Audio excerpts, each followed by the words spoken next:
BJP Ganga की team आ पहुंची है समाजवाद का नर्सरी कहे जाने वाले मैनपुरी सीट पर। तहसीलों में किसके चर्चे हैं और कहा जाता है दशकों से जब इस सीट पर राज रहा है समाजवादी पार्टी का, तो क्या बदलाव की बयार बहेगी या फिर जनता समाजवादी ही कहेगी, पता लगाते हैं।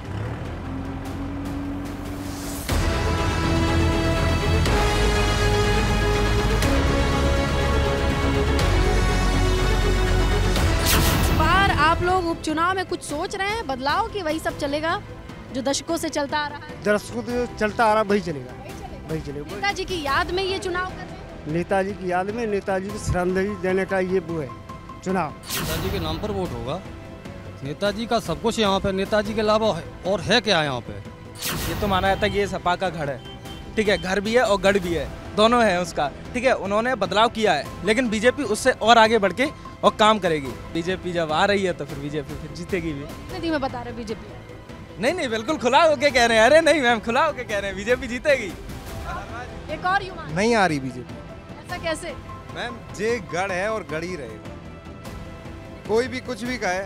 ये बात अगर कोई युवा कहे तो माननी पड़ेगी, क्योंकि आने वाली पीढ़ी के हाथ में साइकिल में वोट जाएगा। साइकिल को ही चुनेंगे। बदलाव नहीं करना चाहिए? नहीं, फ्री में दे देंगे अगर अगले भाभी नहीं जीतती तो। क्या बात कर रही है? टिर्री अपनी फ्री देने के लिए तैयार हैं। अगर भाभी 3 लाख वोटों से आगे जीतेंगे। नहीं बदलेगा यहाँ। कैसे पता? हम पता सफाई रहेगी, मेरी हमेशा रही यहाँ सफा। हाँ, आओ अपने मटर की कसम खाओ से। मटर किस्म खा रही। वोट तो पड़ेगा, जाहिर सी बात है, सिंपैथी वोट पड़ना भी चाहिए। नेताजी ने जो उत्तर प्रदेश के लिए किया है उसको लेके, और यही नहीं, ऐसा भी है कि जो प्रत्येक पार्टी है उत्तर प्रदेश में, जितनी भी राजनीतिक पार्टियां, उनको भी उनकी सिंपैथी है। बीजेपी के लिए ज़्यादा चांसेस दिख रहे हैं, क्योंकि अखिलेश भाई तो फिर अखिलेश भाई हैं, ये तो आप ही जानती हो कि उन्होंने क्या प्रोग्रेस की आगे भी और क्या करेंगे आगे progress compare to BJP. BJP is good, better than SP. हर मोदी, घर घर मोदी है। बात मैनपुरी में खड़ी होके कह रही बस बिल्कुल, I am proud of Modi, I am proud of Bhajpa. Samajwadi. वजह क्या है समाजवादी की? वजह क्या है? विकास। क्या क्या विकास हुआ?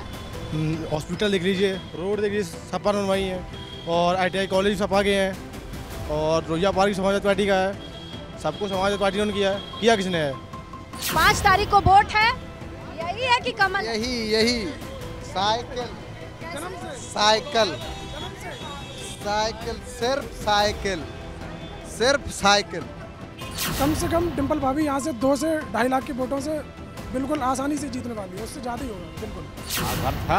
घर था, अब नहीं है। मैनपुरी की जनता ऐसे सोच रही है क्या? जी हाँ, बदलाव चाहती है। नेताजी के साथ ही सद्भावना जुड़ी हुई थी आम जनमानस की। नेताजी के जाने के बाद अब कोई बचता नहीं है वहाँ, इसके साथ सद्भाव दिखाया जाए। हम तो बीजेपी के समर्थक हैं, बीजेपी को ही वोट देंगे। मुलायम सिंह ने तो अपनी जेबें भरी हैं, अब परिवारवादी पार्टी है, बाकायदे के हम वोट करें ही ना, केवल बीजेपी करें। पूरी जनता भाजपा की सोच रही है। क्या बात कर रही है? तो नेताजी का घर है। नेताजी का घर है तो क्या हुआ, उनका भी तो कुछ है। काम अच्छे कर रहे मोदी जी, सब काम बढ़िया है। क्या योगी जी अच्छा कर रहे, क्या खराब है? वैसे अगर देखा जाए पूरे मैनपुरी उपचुनाव को आप देखें तो 2 चीज समझ में आती है। एक तरफ समाजवादी पार्टी की ओर से सहानुभूति और विरासत की लड़ाई है या साख बचाने का सवाल है, और बीजेपी की तरफ से हिम्मत वाली लड़ाई है। हिम्मत कैसे बढ़ी है, इसी सीट को आप देख लीजिए। मैनपुरी विधानसभा चुनाव में जयवीर सिंह जो कैबिनेट मंत्री हैं वो जीत करके विधायक बन करके आते हैं, और वहीं आजमगढ़ और रामपुर में जो फतह मिली है उससे बीजेपी उत्साह में है। और यही वजह है कि 40 स्टार प्रचारकों की लिस्ट इस वक्त आपको अगर मैनपुरी में आते जाते चलते फिरते कैबिनेट मंत्री से लगाए तमाम बीजेपी के बड़े नेता मिल जाएं तो कोई बड़ी बात नहीं होगी। बड़ी बात तो ये होगी कि यहाँ की जनता क्या ये फैसला कर पाती है कि दशकों से समाजवादी पार्टी का साथ निभाना है या छोड़ देना है।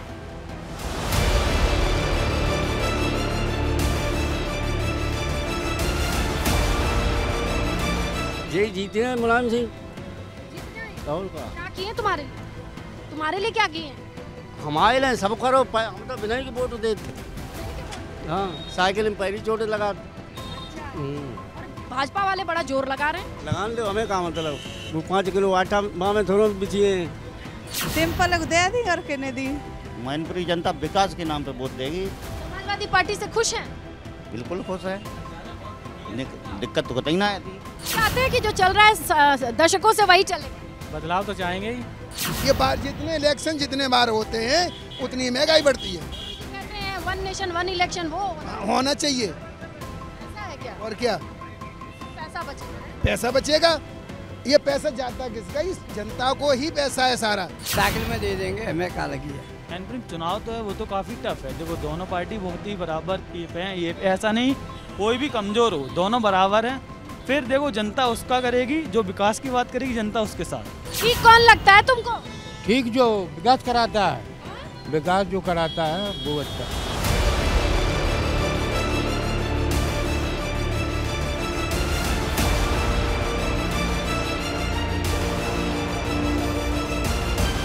तो ये रहा मैनपुरी के कस्बों का हाल, जहां पर आने वाले वक्त की राजनीति की दिशा बदल जाएगी या यही दशा रहेगी, यहाँ की जनता तय करेगी।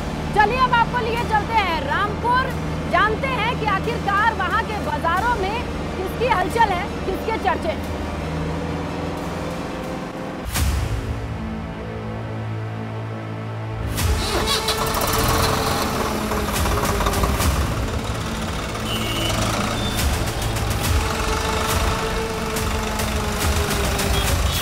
नमस्कार, बहुत स्वागत है आप सभी का। आप देख रहे हैं एबीपी गंगा और आपके साथ मैं हूं पूजा सचदेवा। लोकतंत्र का सबसे खूबसूरत त्योहार होता है चुनाव।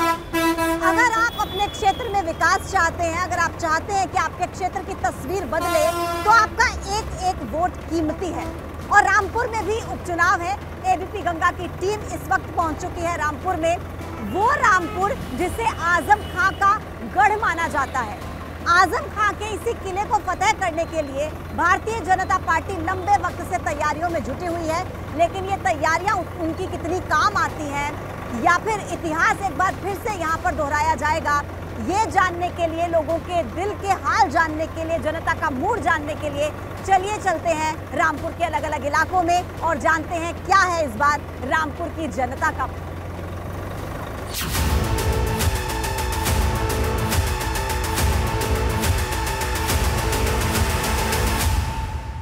देखो चुनाव में दोनों में टक्कर है, आपस में कौन जीते। ज़्यादातर तो पिछली बार भी यही हुआ था, आकाश सक्सेना के ही अब भी।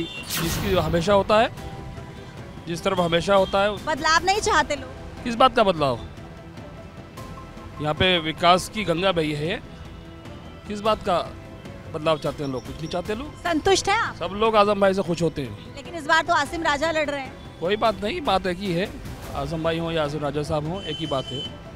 इतिहास दोहराना चाहेंगे, नया मौका नहीं देंगे? नहीं, मौके की बात नहीं। जो आदमी बेहतर है, 40 साल से सियासत करते चले आए, उनका एक वक़ार है, एक उनका मेयार है, ये है सब बातें। रामपुर का भाजपा इस बार बदलाव चाहते हैं? भाजपा ही चाहते हैं। पहले तो मौका नहीं दिया, इस बार मौका देंगे? किसको? भाजपा को। नहीं, पहले भी भाजपा के साथ थे, अब भी भाजपा के साथ है। हनी साहब को यहाँ पर बहुत शक्ति हो रही है। मतलब आकाश सक्सेना, उन्हें हनी भैया बोल लग रहा है इस बार वो जीत जाएंगे? जाएंगे इंशाल्लाह ताला। बदलाव चाहते हैं यहाँ के लोग? चाहते हैं, यहाँ पर बहुत पीटे हैं, यहाँ पर समाजवादी सरकार में बहुत पीटे हैं, हमारा नुकसान हुआ काफ़ी। हकीकत में मैं बताऊं, आजम खां यहाँ के पुराने सीनियर नेता रहे हैं, 10 बार विधायक रहे हैं। उन्होंने आज तक अपनी विधायक निधि का 1 पैसा भी रामपुर विधानसभा में नहीं लगाया, सारा वापस का वापस गया है। अब उनको एक मुकदमे के अंदर 3 साल की सज़ा हो गई, उस सज़ा में उनकी सदस्यता भी चली गई। उसी की वजह से ये उपचुनाव यहाँ पर हो रहा है। यहाँ पर जो है अब की से 100 और 110% जो है आकाश सक्सेना हनी भारतीय जनता पार्टी का कमल खिलने जा रहा है। काम तो बहुत हुआ, लेकिन कुछ ही क्षेत्र में हुआ, सारे क्षेत्र में नहीं हुआ। जो क्षेत्र उनकी अप्रोच तक थे, जो भी विधायक थे, उन्होंने अपने ही क्षेत्र में काम किया, पब्लिक इंटरेस्ट में कम काम। तो अभी मूड बना लिया है किसे जिताना है? नहीं, जिताना तो वही डबल इंजन की सरकार को ही पड़ेगा, मजबूरी है डबल इंजन की सरकार को जिताना, क्योंकि उससे विकास दिख रहा है आगे। लेकिन विधायक तो यहाँ पर पहले आजम खां थे ना? आजम खां तो विधायक थे, तो आजम खां तो अब विधायक नहीं रहे। अब उन्होंने आसिम राजा को उतारा? नहीं, किसी को उतारा अपने आप, उनकी जो छवि है वो अपनी अलग है, आसिम राजा की छवि अलग है। रामपुर की जनता का मूड है आकाश सक्सेना के लिए। इस बार बदलाव चाहेंगे? हाँ, बदलाव चाहेंगे। यहाँ पर कुछ काम हुआ है आपके मार्केट में? नहीं, काम क्या हुआ, काम तो बहुत टाइम पे हुआ ही नहीं है, और जो हुआ है वो ऑलरेडी हो ही रहा है काम, मगर आकाश सक्सेना बेस्ट आदमी है, बढ़िया है। क्या लग रहा है इस बार रामपुर की जनता का मूड क्या है? हम तो जो भी जो है जिसके साथ भी हो जाए, और कोई वो नहीं है किसके साथ होंगे। किसके साथ? विकास के तरफ तो होंगे ना, जो विकास करेगा। बिल्कुल विकास के साथ है। सक्सेना जी, आकाश। इस बार बदलाव चाहते हैं? बिल्कुल चाहते हैं। भाजपा का ही है। ये तो कमल को ही, ऐसा नहीं है, लेकिन इन लोगों को भी ख्याल रखना चाहिए। इलेक्शन टाइम पे तो बहुत ध्यान रखते हैं, अदरवाइज वैसे ध्यान नहीं रखते। अच्छा एक बात बताइए, 10 बार यहाँ पर आजम खान विधायक रहे, कितना काम हुआ उनके कार्यकाल? काम तो उन्होंने करा, ऐसा नहीं है, लाइट भी रही उनके टाइम में और काम भी बहुत करा, लेकिन कुछ बातें किसी की अच्छी होती है, कुछ बातें किसी की अच्छी होती है। वैसे तो इस वक्त तो योगी जी चल रहे हैं इस वक्त तो। विकास हुआ है आपके इलाके में? विकास हुआ क्यों नहीं होगा, हुआ होगा। देखिए हम तो बीजेपी वाले हैं, टोटल बीजेपी को ही वोट करते हैं शुरू से आप तक। आकाश सक्सेना को? बीजेपी का कोई भी खड़ा हो उसको वोट करेंगे, आकाश सक्सेना को भी करेंगे। आकाश सक्सेना जी को अच्छा इस बार बदलाव चाहिए? बिल्कुल बदलाव चाहेंगे।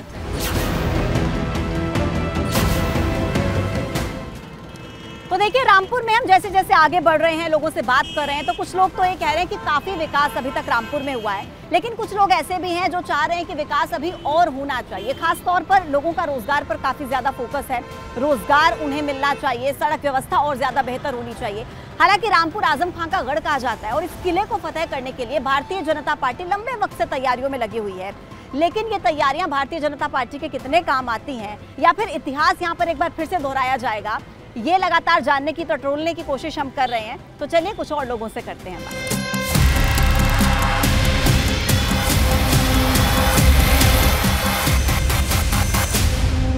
अब हमारे शहर का विकास होगा और बहुत अच्छे से विकास होगा। योगी जी से भी हमारा आपके चैनल द्वारा निवेदन है कि जितना हो सके हमारे रामपुर का विकास करें। जिसे देते हैं उसी को देते हैं, बीजेपी का हम हैं, बीजेपी को जाता है। अच्छा उम्मीद है इस बार जीतेंगे आकाश सक्सेना? वो तो कामयाब होगा ही होना है उसका बेटी। वजह क्या है उसके पीछे? उनका रखाव, व्यवहार और आना जाना सब बहुत बढ़िया है। लोग इस बार बदलाव चाहेंगे या फिर जैसे चला आ रहा है वैसे ही चले? बदलाव तो होने चाहिए, बदलाव होना चाहिए। मूड क्या है इस बार तो आ गए हैं नहीं भैया, आकाश सक्सेना जी की सीट पक्की है इस बार।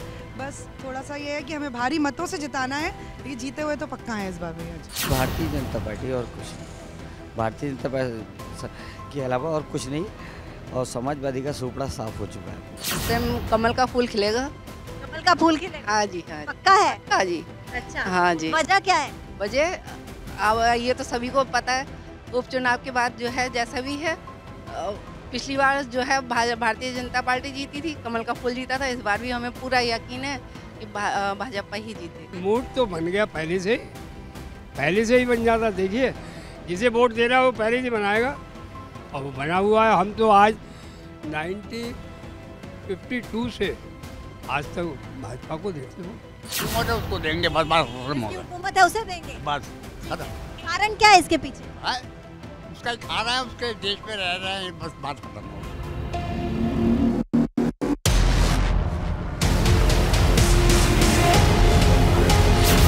तो देखिए रामपुर के लोगों से जब हम बात कर रहे हैं तो मिली जुली राय लोगों से समझ में आ रही है, और इतना भी पता लग गया है कि यहाँ का जो वोटर है वो जागरूक है। यहाँ पर हवाई दावों से काम नहीं चलने वाला है। अब आसिम राजा को यहाँ के लोग अपने दिलों का राजा बनाएंगे या फिर आकाश सक्सेना को मौका देंगे, 8 दिसंबर को जब नतीजे आएंगे तब ये पता चलेगा। लेकिन फिलहाल मिली जुली प्रतिक्रियाएं यहाँ से सामने आ रही हैं। और चलिए अब आपको लिए चलते हैं खतौली के ग्रामीण इलाकों में, जहाँ पर मेरी सहयोगी गुंजन मौजूद है, वो आपको बताएंगी कि वहाँ पर क्या है जनता का। चलिए मेरे साथ।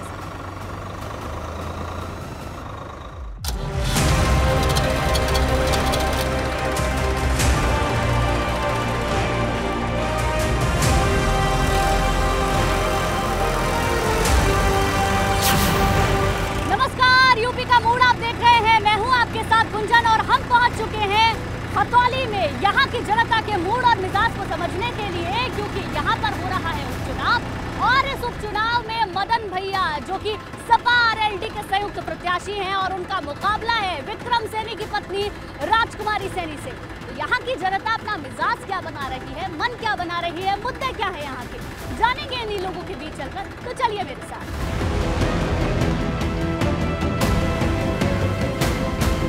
गन्ने का भाव नहीं मिल रहा जी। पहले तो फसल नहीं है जी, फसल है तो उसमें रोग बहुत है, दवाई नहीं है, खाद नहीं है, महंगाई बहुत है बाजार में। उसके पश्चात जो है गन्ने डालने के बाद उधार डालना पड़ता है, साल साल भर तक पेमेंट नहीं मिलता। वोट तो जो हमारा ध्यान करेगा हम वोट उसे देंगे। और बीजेपी सरकार को तो हमने देख लिया, जुमलेबाज सरकार है। ना गन्ने का भाव तय हुआ, गन्ना हम गेरे जा रहे हैं। अब हम क्या सोचें, घटाएंगे या गन्ने का रेट बढ़ाएंगे? तो हम तो जयंत को वोट देंगे, वो ही हमारे बारे में कुछ सोचेगा। तो हमने तो अपना मन बना लिया, हम विक्रम सैनी को वोट नहीं देंगे। वोट देंगे, मदन भैया को देंगे। भाजपा से नाराज है? भाजपा ने कुछ काम ही नहीं करा, बछड़े सारे फसल खा जाते हैं, बताओ क्या करे। मूड बनेगा बिरादरी को अपनी। बिरादरी को मतलब? हाँ, प्रदीप ठाकुर को निर्दलीय। क्यों? आरएलडी और भाजपा नहीं? खतौली में ग्रामीण इलाके की जनता के मूड को समझने की हम कोशिश कर रहे हैं, लेकिन यहाँ के जातीय समीकरण को समझना भी बहुत जरूरी हो जाता है, क्योंकि यहाँ पर जाट है, सैनी है, मुस्लिम है और गुर्जर समुदाय के लोग हैं जो कि निर्णायक भूमिका में रहते हैं। साल 2019 में जब लोकसभा चुनाव यहाँ पर हुआ था तो उस वक्त खतौली की अहम भूमिका रही थी भारतीय जनता पार्टी को जिताने में। तो ऐसे में अब जब खतौली में उपचुनाव हो रहा है तो आरएलडी भी अपनी पूरी ताकत लगा रही है और दूसरी तरफ भारतीय जनता पार्टी भी कसर नहीं छोड़ रही है। चलिए और लोगों से बात करते हैं और जानते हैं कि किन मुद्दों पर इस बार यहाँ की जो जनता है वो अपना मन बना रही है।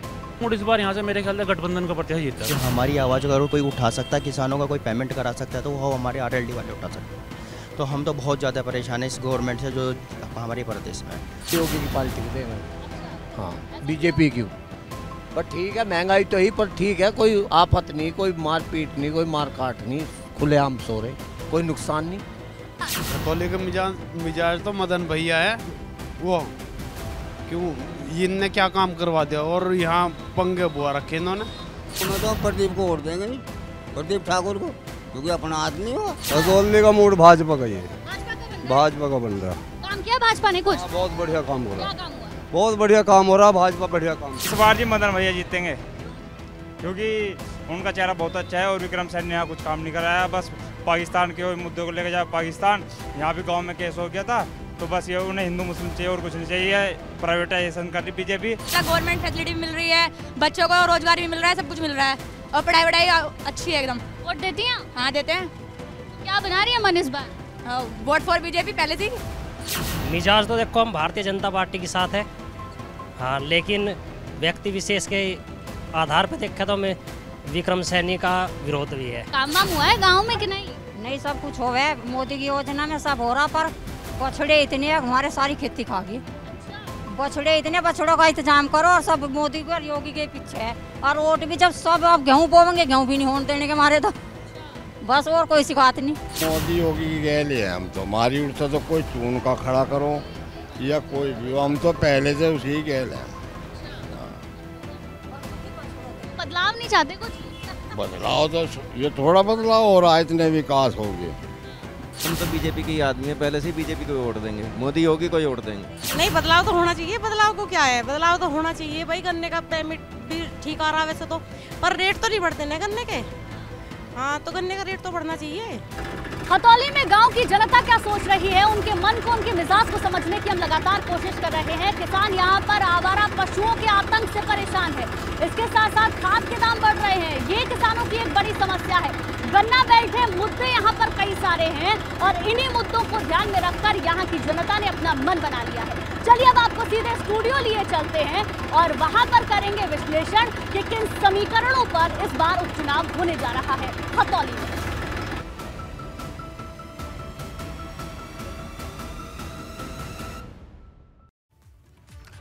तो देखिए, आपने मैनपुरी लोकसभा, रामपुर और खतौली विधानसभा उपचुनाव को लेकर जनता की बात सुनी। मैंने और मेरे सहयोगियों ने जाना कि वहां के लोग किन मुद्दों पर वोट करने वाले हैं, कौन से मुद्दे चुनाव में हावी रहने वाले हैं, ये भी जानना बहुत जरूरी है।